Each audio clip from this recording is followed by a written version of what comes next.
Bien, hoy en este audio vamos a tener una serie, podríamos llamarle así, donde vamos a estar viendo, conociendo a Jesús como lo hemos llamado, ¿ya? O estando con Jesús,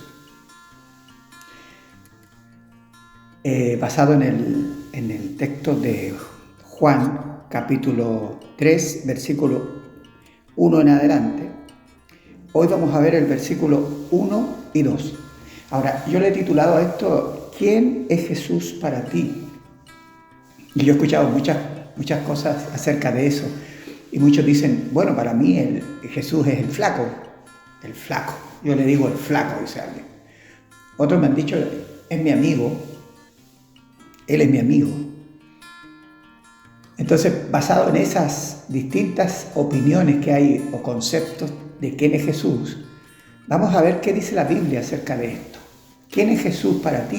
Esa es la pregunta que debes hacerte a la luz de la palabra de Dios. Y vamos a comenzar con la lectura de Juan, capítulo 3, versículo 1. Y dice así: había un hombre de los fariseos que se llamaba Nicodemo, un principal entre los judíos. Este vino a Jesús de noche y le dijo: Rabí, que significa maestro, ¿cierto? Sabemos que has venido de Dios como maestro, porque nadie puede hacer estas señales que tú haces si no está Dios con él. Aquí vamos a ver, yo diría que unos 4 o 5 aspectos de lo que la gente puede pensar de Jesús, según lo que la Biblia nos ha ido mostrando. El primero es el que estamos viendo ahora, un maestro, un buen maestro, del cual deseo aprender. Ahora, Nicodemo era un fariseo, miembro del Sanedrín, un hombre rico, un hombre intelectual principalmente, un hombre que era capaz de debatir sobre las Escrituras. Hablamos del Antiguo Testamento, que era lo que estaba en ese momento. El Nuevo Testamento todavía no se escribía. Entonces, este hombre viene a Jesús de noche y lo primero que hace le llama Rabí y le dice: sabemos que has venido de Dios como maestro. Sabemos que has venido de Dios como maestro. ¿Por qué? Por las señales que tú haces. Por las señales que tú haces. Él iba buscando información, la información de un maestro. La pregunta es Jesús solo un maestro para ti? ¿Te gusta escuchar sus historias, aprender de lo que Él dijo o hizo? ¿Es solo, esta es la palabra, es Jesús solo un maestro para ti? Veamos el segundo aspecto, el de hacedor de milagros. Eso lo encontramos en Juan 2, versículos 23 al 25. Dice: estando en Jerusalén en la fiesta de las Pascuas, muchos creyeron en su nombre, viendo las señales que hacía. Pero Jesús mismo no se fiaba de ellos, porque conocía a todos y no tenía necesidad de que nadie le diese testimonio del hombre, pues él sabía lo que había en el hombre. Ahora, la gente le seguía y decía creer en él por las señales que hacía, ¿no es cierto? ¿Por qué Jesús no se fiaba de ellos? Porque Él nos conoce. Y esto lo vemos en Mateo 15, versículo 8. Y dice: este pueblo de labios me honra, mas su corazón está lejos de mí. Lo especial era que ellos creían creer en Jesús, pero Jesús no creía en ellos. ¿Por qué? Porque Él conoce lo que hay en el hombre. ¿Qué hay en el hombre? Pecado, inclinación al mal, ¿ya? Entonces Jesús no se fiaba de ellos. Pregunta: ¿es Jesús solo un hacedor de milagros para ti? ¿Es Jesús solo un hacedor de milagros? Tú lo que esperas de Jesús es que sane, que te permita encontrar ese trabajo, etcétera, etcétera. Ahora vamos a ver la otra condición, que es la de profeta. Juan 6, versículo 14, nos va a mostrar algo de esto.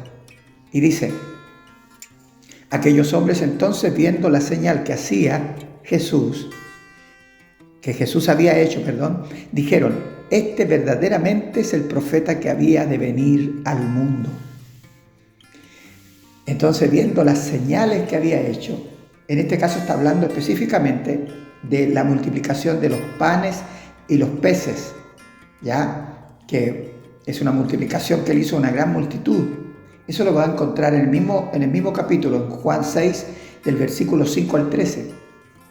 Esto a ellos les convencía de que era profeta, el profeta que había de venir al mundo, el profeta, ¿ya?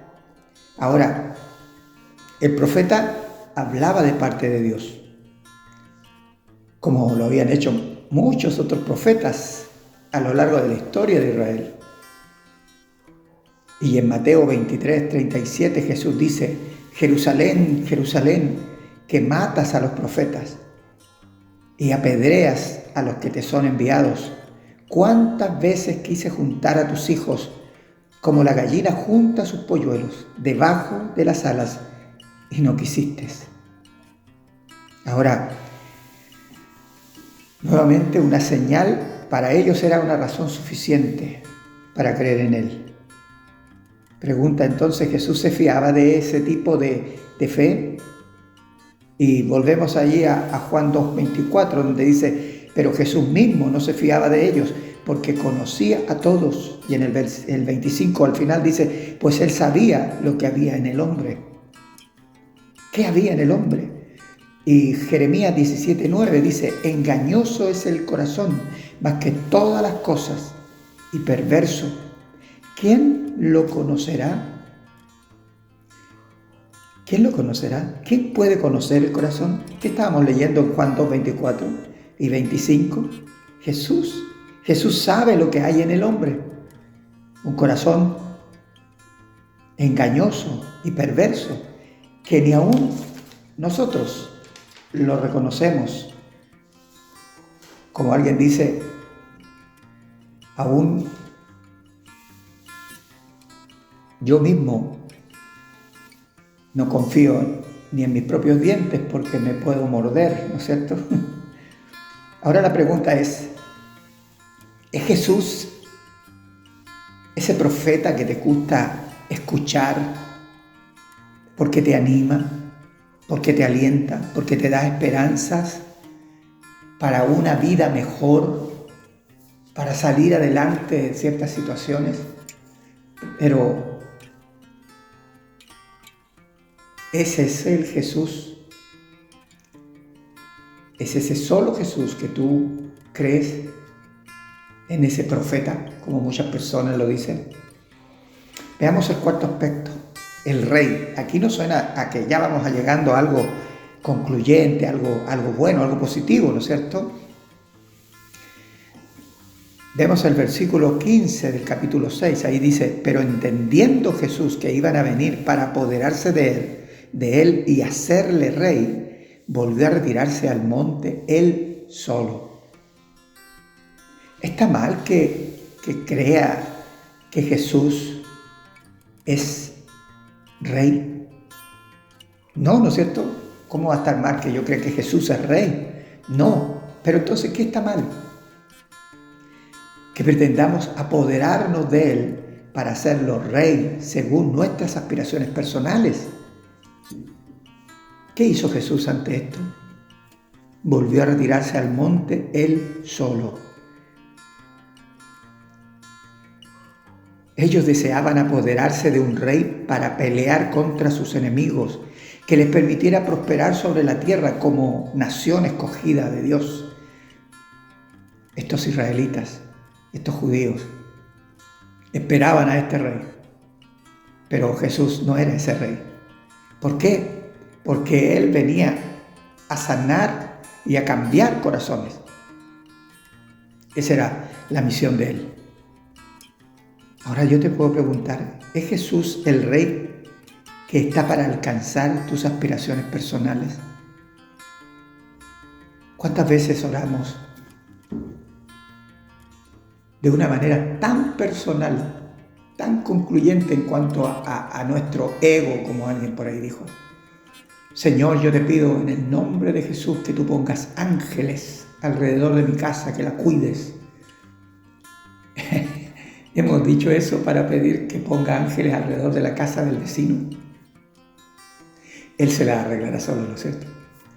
Señor, yo te pido en el nombre de Jesús que tú pongas la mano sobre este tipo que hizo esto y lo otro.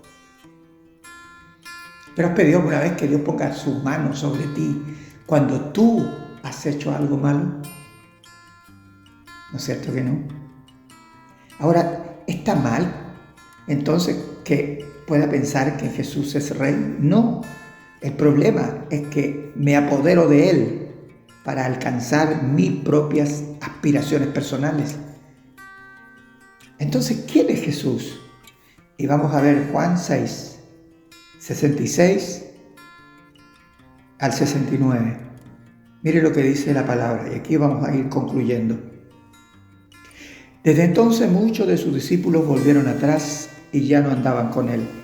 Dijo entonces Jesús a los 12, ¿queréis iros también vosotros? Le respondió Simón Pedro, Señor, ¿a quién iremos? Tú tienes palabra de vida eterna. Y nosotros hemos creído y conocemos que tú eres el Cristo, el Hijo del Dios viviente.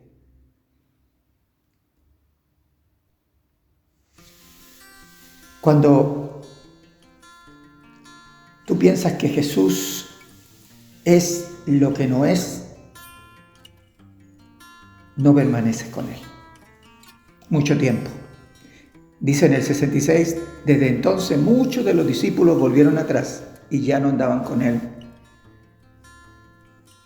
En Juan 15:4 dice, permaneced en mí y yo en vosotros, como el pámpano no puede llevar fruto por sí mismo si no permanece en la vid, así tampoco vosotros si no permanecéis en mí.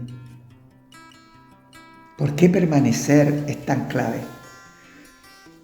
Tú no puedes ver crecer una planta de la noche a la mañana o un árbol frutal. No puedes verlo crecer en un par de días para verle con los frutos. Tienes que tener la paciencia de esperar el tiempo en que se dé ese bendito fruto que va a aparecer de ese árbol. La mayoría de las personas piensan que ser cristiano es si alguien dice me convertí, y ahora un atado de perfecciones, y le buscan la manera de tirarle para abajo porque si comprueban que hizo algo malo, quiere decir que su fe es falsa. Eso es tanto de los incrédulos como de los mismos creyentes entre sí, que se acosan buscando la manera de hacer caer o ver la falla de otro. ¿Por qué? Porque eso también justifica mis propias faltas. Pero eso no está bien, porque yo tengo que presentarme ante el Señor, yo con mi vida, no comparado con otro. Ahora, cuando tú vuelves atrás, dejas de permanecer en Él, te digo algo, ya no andas con Él.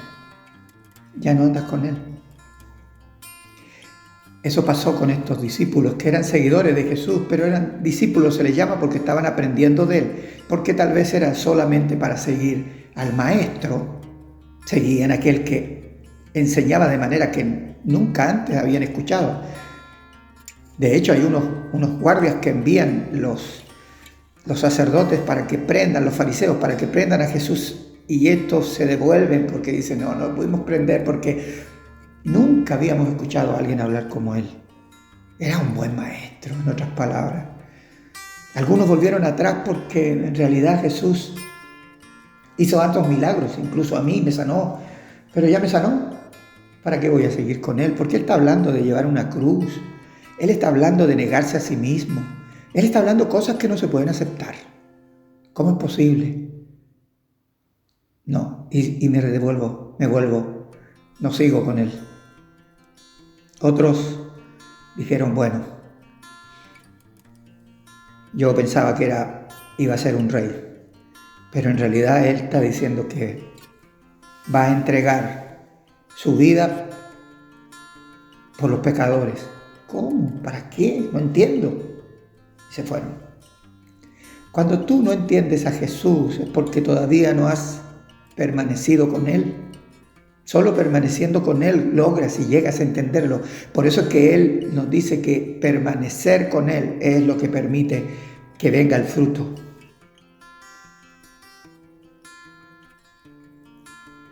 Ahora, cuando lo que creo es lo que Él espera, lo que Él hace, no lo que Él espera de nosotros, sino lo que Él hace.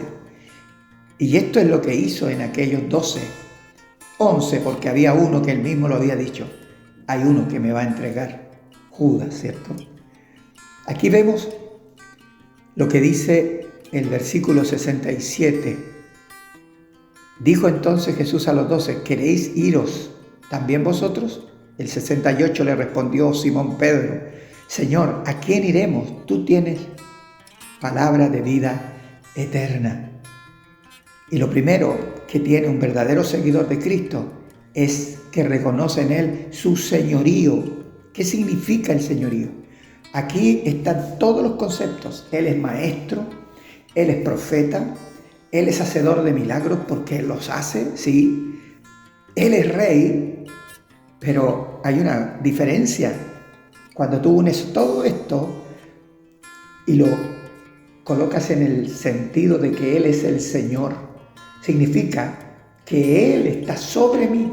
Yo busco su voluntad y no busco la manera de hacer que Él haga lo que yo quiero. Por supuesto que yo como discípulo, como hijo de Dios, voy a ir a Él para hablar de mis necesidades, pero también estoy sometido a su voluntad. ¿Por qué este someterse a su voluntad es la clave? Porque es lo único que me permite a mí permanecer en Él. Porque si no me voy a retirar igual que los demás, decepcionado de un Jesús que no hace lo que yo quiero. Porque Él no vino a hacer lo que tú quieres. Él vino a hacer la voluntad del Padre y Él vino para que tú y yo creamos en Él y podamos creer en Él como Rey y Señor de nuestras vidas. Ahora, en el versículo 69, Pedro repite lo que le dijo en un momento dado a Jesús. Y Jesús le dice, esto no te lo reveló carne ni sangre, Pedro, sino mi Padre que está en los cielos. Y nosotros hemos creído y conocemos que tú eres el Cristo, el Hijo del Dios viviente. Pero antes de eso, en el 68, otra característica importante de un verdadero seguidor de Cristo, dice, tú tienes palabra de vida eterna.